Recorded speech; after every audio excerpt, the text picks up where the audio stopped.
बात करने के लिए लॉगिन करें www.astrotak.com।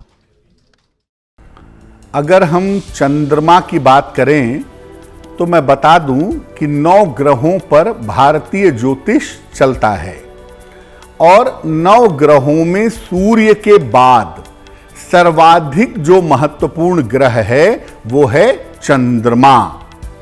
सूर्य और चंद्रमा के बिना ज्योतिष की कल्पना नहीं की जा सकती। सबसे ज्यादा महत्वपूर्ण सूर्य और उसके बाद महत्वपूर्ण होता है चंद्रमा।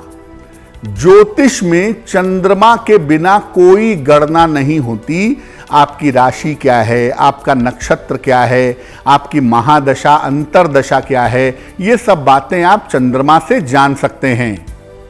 चंद्रमा गुरुत्वाकर्षण शक्ति का स्वामी है, ग्रेविटेशनल फोर्स का मालिक है और पृथ्वी पर जितना भी जल मौजूद है, चाहे वो समुद्र में हो, नदी में हो, तालाब में हो या आपके शरीर में हो, हर तरह के जल को चंद्रमा नियंत्रित करता है।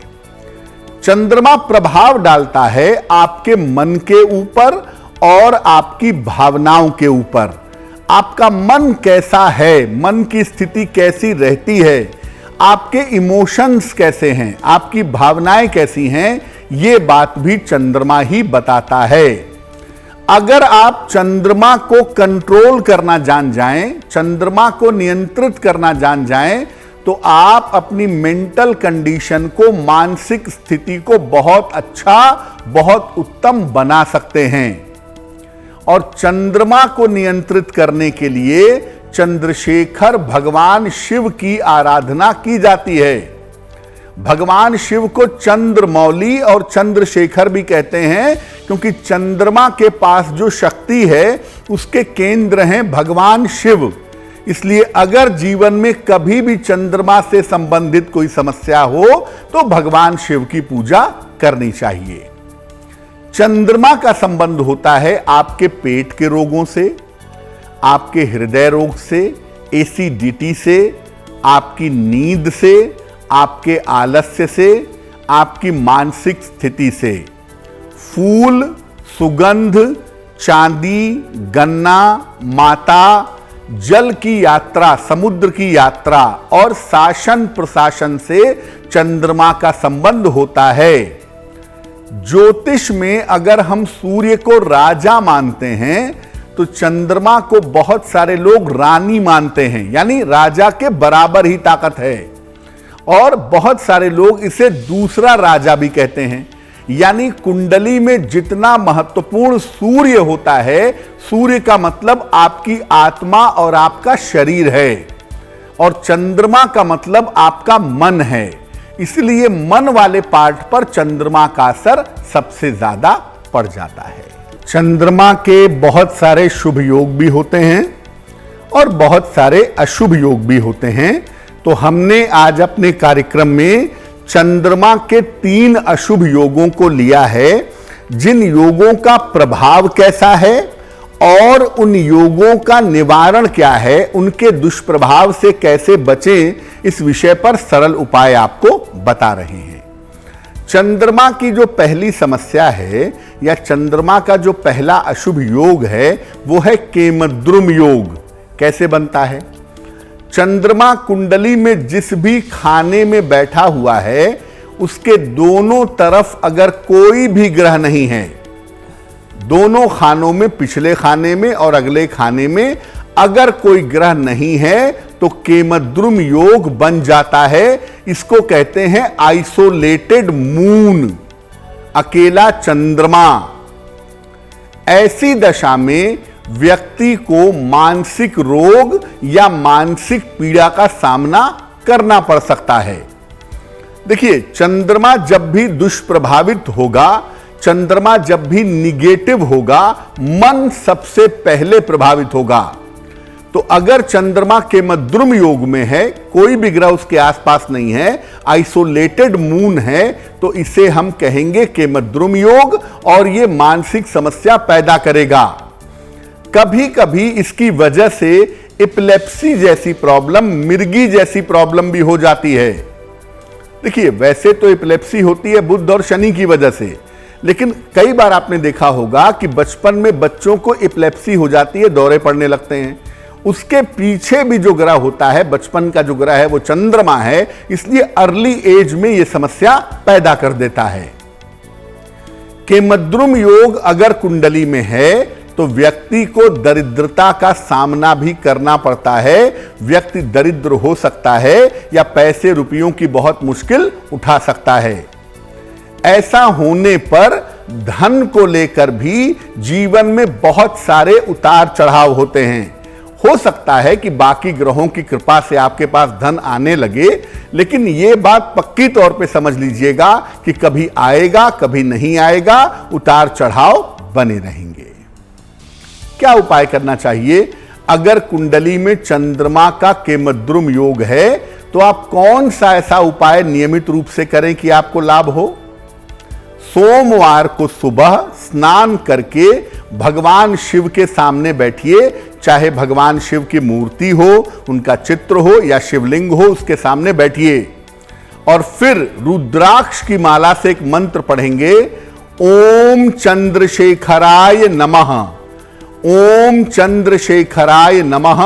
इस मंत्र का 3 माला 108 × 3 बार इसका जप करेंगे और फिर भगवान शिव से केमद्रुम योग भंग करने की प्रार्थना करेंगे। यह उपाय हर सोमवार को सुबह के समय आप करते जाइए। हर सोमवार को सुबह 15 मिनट समय निकालिए और यह उपाय करिए। केमद्रुम योग का दुष्प्रभाव आपके ऊपर नहीं पड़ेगा। चंद्रमा की पहली समस्या आपको हमने बताया केमद्रुम योग के बारे में। चंद्रमा की दूसरी समस्या है ग्रहण योग। देखिए, चंद्रमा जो है वो मन का स्वामी है और मन को प्रभावित करता है, शरीर पर भी असर डालता है, क्योंकि बहुत सारे लोगों को साइकोफिजिकल प्रॉब्लम भी होती है। यानी वो सोचते हैं कि मेरे पेट में दर्द है और दर्द होने लगता है। ये इफेक्ट, साइकोफिजिकल इफेक्ट भी चंद्रमा ही पैदा करता है। चंद्रमा मन का स्वामी है, मन को प्रभावित करता है और जब चंद्रमा दूषित होता है, मन और मन की समस्याएं व्यक्ति को बहुत परेशान करती हैं। अगर चंद्रमा दूषित है तो मानसिक रूप से आपको रोज अपने जीवन में मन की परीक्षा देनी पड़ेगी। इसीलिए चंद्रमा को सबसे ज्यादा दूषित करता है राहु। चंद्रमा को अगर दूध मान लें तो राहु मक्खी है, दूध में गिर जाएगा, दूध बर्बाद है, पी नहीं सकेंगे, फेंकना पड़ेगा।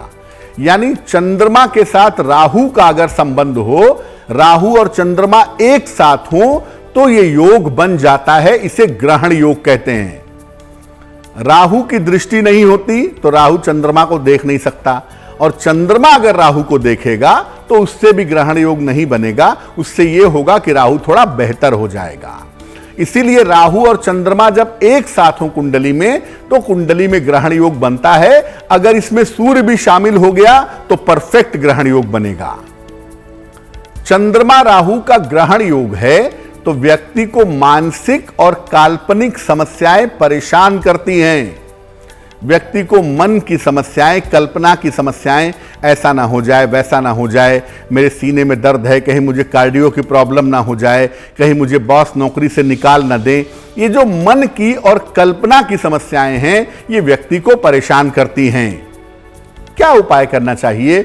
अगर कुंडली में चंद्रमा का ग्रहण योग है तो सोमवार को स्नान करके सुबह के समय भगवान शिव के सामने बैठिए।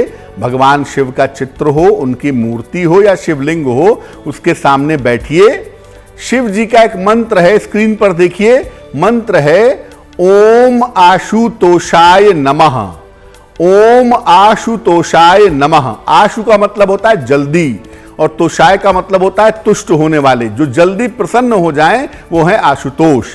तो इस मंत्र का मामला है ओम आशुतोषाय नमः। इस मंत्र का कम से कम 3 माला जप करिएगा। भगवान शिव से प्रार्थना करिएगा कि ग्रहण योग का जो दुष्प्रभाव आपके जीवन पर पड़ रहा है वो दुष्प्रभाव समाप्त हो जाए। और इसके बाद सफेद चीजों का, जैसे चावल है, चीनी है, दूध है, इसका अगर आप दान करें तो आपके लिए बहुत शुभ रहेगा। तो ये उपाय भी, ग्रहण योग को टालने का उपाय भी सप्ताह में एक दिन सोमवार के दिन अगर आप सुबह सुबह करते हैं तो ग्रहण योग के दुष्प्रभाव से आप बचे रहेंगे। डेबिलिटेटेड चंद्रमा यानी नीच का चंद्रमा क्या होता है? देखिए, ग्रहों की एक स्थिति होती है जब ग्रह उच्च के होते हैं, यानी बहुत ज्यादा शुभ परिणाम दे सकते हैं, और जब कोई ग्रह नीच का होता है तो वो हमेशा ऐसा नहीं कहेंगे कि वो अशुभ परिणाम देगा, लेकिन हां, परेशानियां तो पैदा करता ही है। चंद्रमा जो है वो वृश्चिक राशि में नीच का होता है।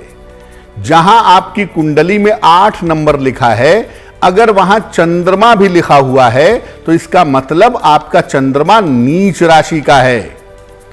अगर चंद्रमा आपका नीच राशि का है तो आपका मन संवेदनशील हो जाता है, मन जो है वो बहुत सेंसिटिव हो जाता है। चंद्रमा जब वृश्चिक में बैठेगा तो मेंटल लेवल बहुत फ्रेजाइल हो जाएगा, बहुत संवेदनशील हो जाएगा।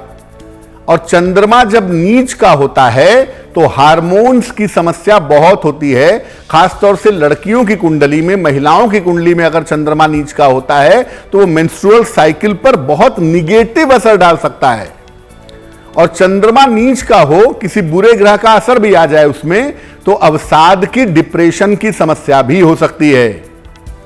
और जिनकी राशि वृश्चिक होती है ना, जिनका चंद्रमा नीच का होता है, उनकी राशि वृश्चिक है, तो जिनका भी चंद्रमा नीच का होता है ना, उन्हें जीवन में कभी ना कभी गहरी भावनात्मक चोट जरूर लगती है। चाहे वो लव अफेयर में फेल होते हैं, चाहे वो विवाह में फेल होते हैं, या रिश्तों को लेकर के उन्हें इमोशनल प्रॉब्लम झेलनी पड़ती है, और बड़ी इमोशनल प्रॉब्लम झेलने की संभावना बन जाती है।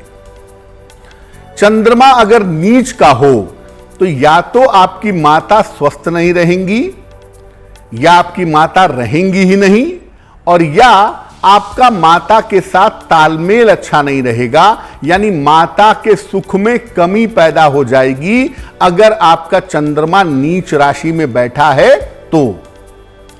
कभी कभी यह भी देखा गया है कि अगर चंद्रमा नीच राशि में होता है तो आदमी स्पिरिचुअल हो जाता है, आध्यात्मिक हो जाता है, कभी कभी प्रचंड वैराग्य की तरफ भी जाता है। ज्यादातर चंद्रमा नीच का होगा तो आप खुराफात करने से बाज नहीं आएंगे, आप पक्की तौर पे खुराफात करेंगे भी और उसके शिकार भी होंगे। लेकिन अगर चंद्रमा पर पॉजिटिव इफेक्ट है, जुपिटर का प्रभाव है, वेनस का प्रभाव है, चंद्रमा पक्ष बली है, तो आप वैराग्य की तरफ जा सकते हैं। यह संभावना जीवन में जरूर बनेगी, क्योंकि चंद्रमा जब नीच का होता है तो सब कुछ होने के बावजूद भी आदमी सुख का अनुभव नहीं करता, हैप्पीनेस का, हार्मनी का अनुभव नहीं करता, जिस वजह से वो जीवन का सत्य जानने की कोशिश करता है और बहुत बार संन्यास की तरफ, वैराग्य की तरफ चला जाता है। क्या उपाय करना चाहिए? अगर कुंडली में चंद्रमा नीच का हो और तकलीफ हो रही हो, सोमवार को भगवान शिव को अपनी आयु के बराबर सफेद फूल चढ़ाइए। केतकी का फूल मत चढ़ाइएगा, वरना परिणाम ठीक नहीं होंगे। सोमवार को शिव जी को अपनी आयु के बराबर सफेद फूल चढ़ाइए, और इसके बाद एक विशेष मंत्र पढ़िए, कम से कम 3 माला। ओम नमो भगवते रुद्राय, ओम नमो भगवते रुद्राय, इस मंत्र का कम से कम 3 माला जप करिए, और इसके बाद शांति से बैठ करके शिव जी के सामने ओम शब्द का यथाशक्ति जितना संभव हो उच्चारण करिए। ओम,